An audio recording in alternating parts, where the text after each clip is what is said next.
Hey everybody, it's myself, Angel Benton, and today it's another edition of Angel Sudsy Recap, where we delve into the world of daytime television and we do a few reality shows on the side.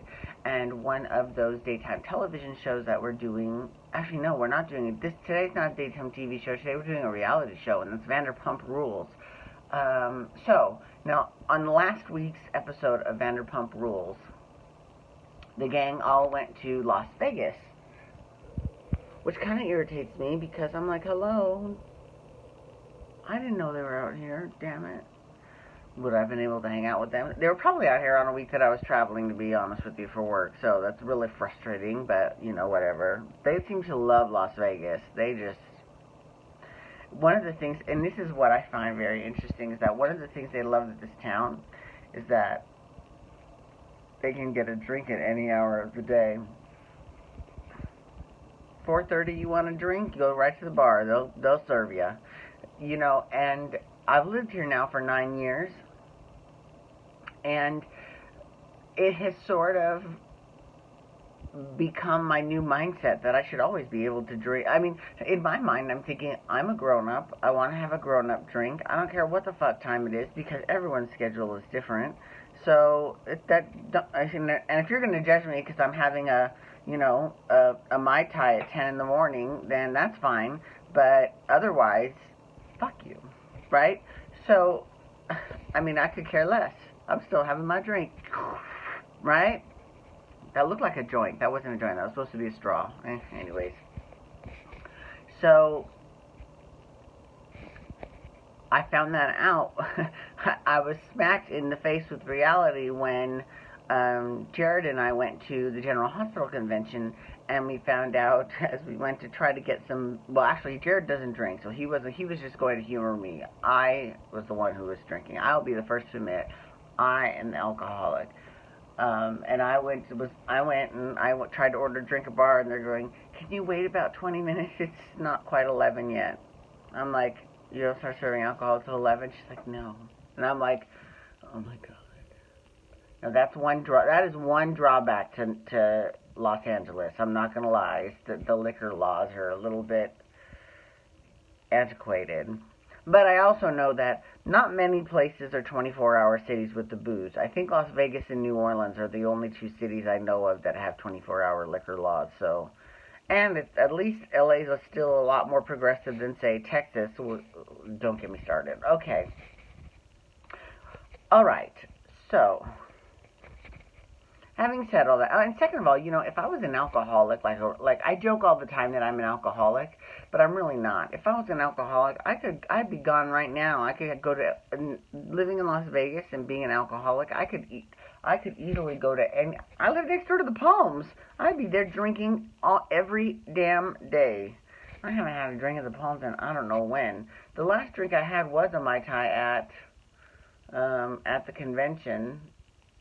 And you knew it was made correctly because he actually put the floater of Bacardi 151 on the top. Because most people, especially the real shitty ones, they'll just put light rum, spiced rum, pineapple juice, and they'll say, there you go, there's your Mai Tai. And it's like, there's no orgeat syrup, there's no grenadine, no orange juice, and definitely no floater. So if you see that floater, then you know this Mai Tai's been made correctly. Now, has it been served correctly in a correct Mai Tai glass, which should actually be a hurricane glass? Probably not, but you know what? It's okay.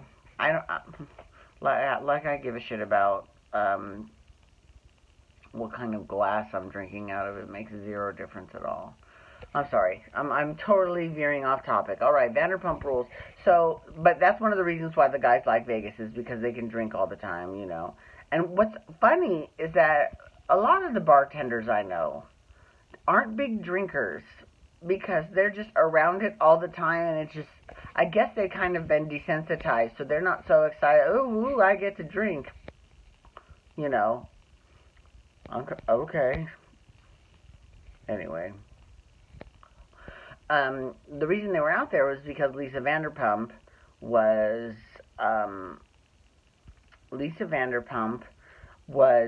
like shopping kind of for Tom Tom, the club that Tom and Tom are there for, so they were there actually for business. Now, they brought their girlfriends, which is fine.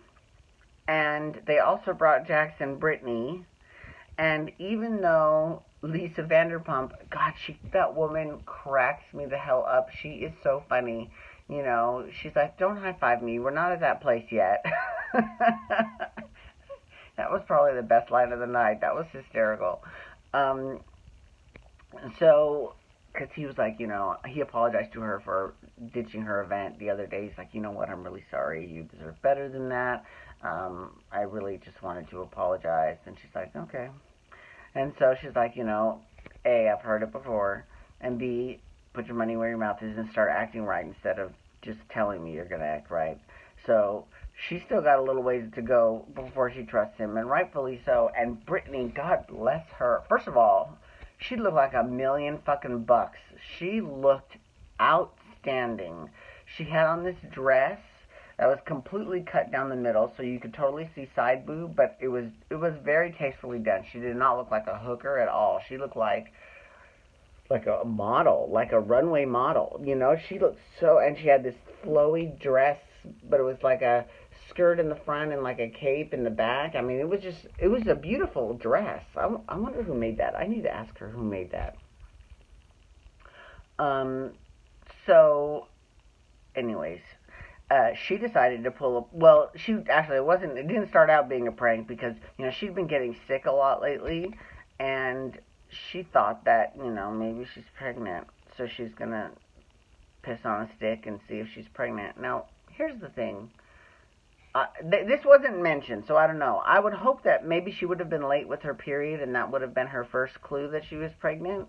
But, you know, maybe she's the type that just, and maybe she said that and it wasn't on camera, you know, because that happens. And maybe she didn't do that, but she's the type that she's always ahead of things, right? Well, she showed it to Jackson. He freaked the hell out, and and and um and she was like, yeah, just want you to know. You know, she's like, if we were in Kentucky, we would probably have like at least 2 kids now, which I believe. I mean, what else is there to do, right? So that cracks me up. So while everyone was in Vegas, they had Stassi and Kristen and Lala and Sheena and Billie Lee, the new transgender hostess. Here's the thing about Billie Lee. People are giving her a lot of flack. I mean, I don't know. She's a relatively new online character.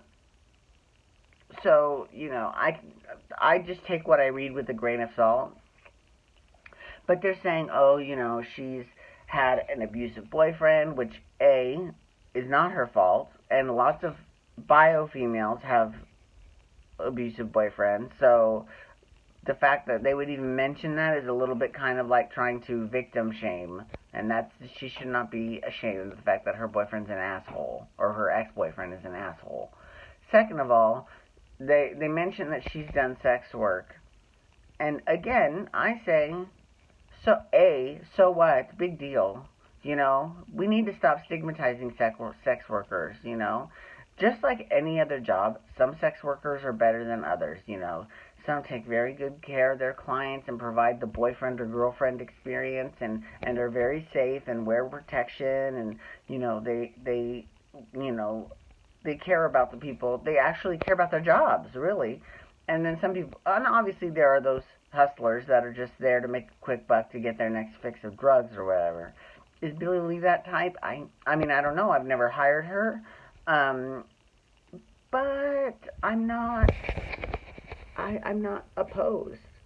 You know, like, I don't automatically think negatively of her because she's done sex work. Okay, that's good. You think half the actresses in Hollywood haven't done sex? I mean, hello, isn't that what the whole Me Too movement is about?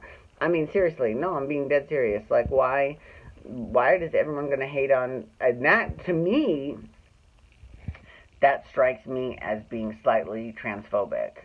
You know, so that's kind of annoying. Because she's lovely. She was talking, though, about her boyfriend, her current boy, or her ex-boyfriend, but I doubt it's the one that beat her, but she was talking about her ex-boyfriend who, you know, they keep talking to, Because they broke up because she couldn't have any children of her own. Okay. And she does have she has had the chop. Like, some, oh God. I know I'm going to be using un-PC terms for this, so I'm going to apologize in advance because you know that my heart is coming from a good place.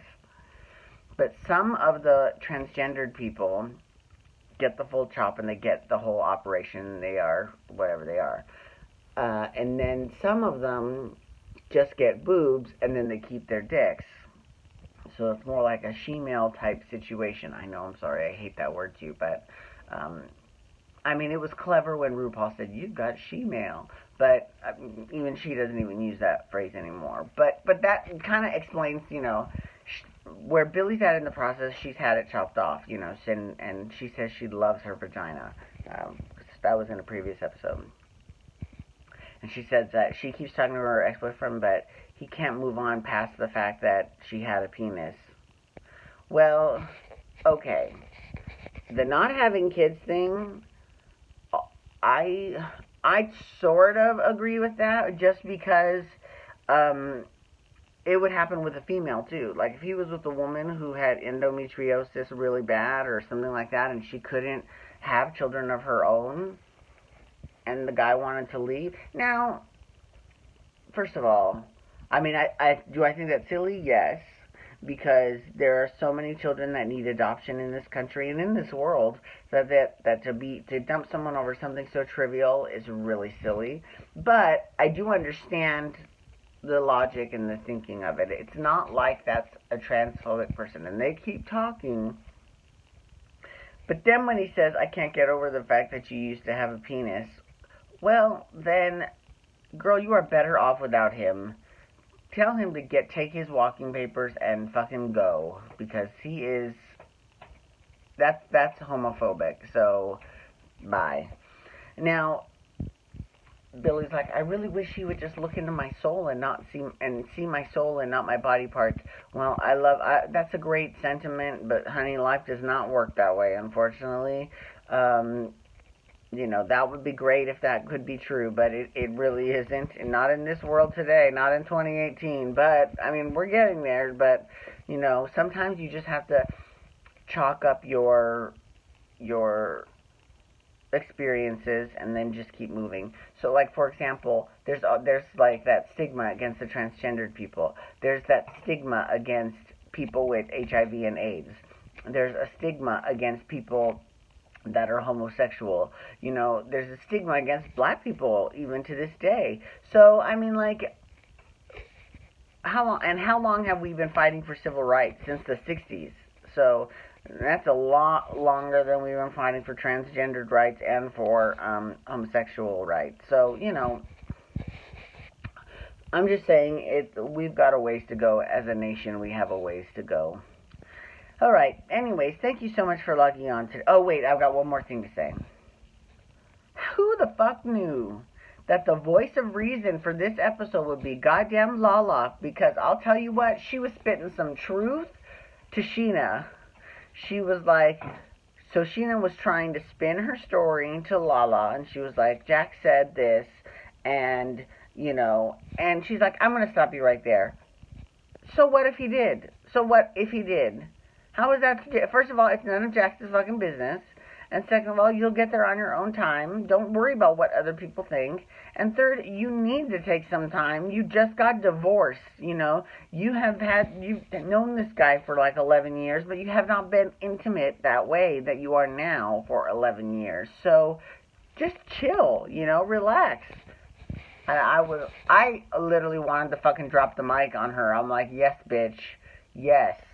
Yes, or at least post one of those funny gifs of someone going, yes. But I loved it. So, kudos to you, Lala. You were speaking some truth. All right. Anyways, thank you so much for logging on today. I do appreciate it. Please feel free to follow me on Twitter, Instagram, and Snapchat at Angel Benton. And you can hashtag Pump Rules to talk Vanderpump Rules, or you can also hashtag All Stars 3 to talk last week's episode of All Stars 3. Hopefully enough time has passed so there won't be a spoiler.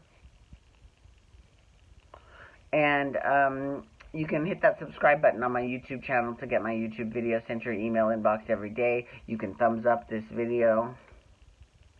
And when you're looking around, you can find my Storytime with Angel Benton series, where I tell stories about my life. And as opposed to every day, that series only comes out once every 2 months. First episode came out in February, and April's coming up, so soon there'll be episode 2. All right, everyone, have a wonderful day today. God, hopefully, what time is it? It is 5:45 in the morning. Great. Have a wonderful day. Peace out. Wubba, wubba, wubba.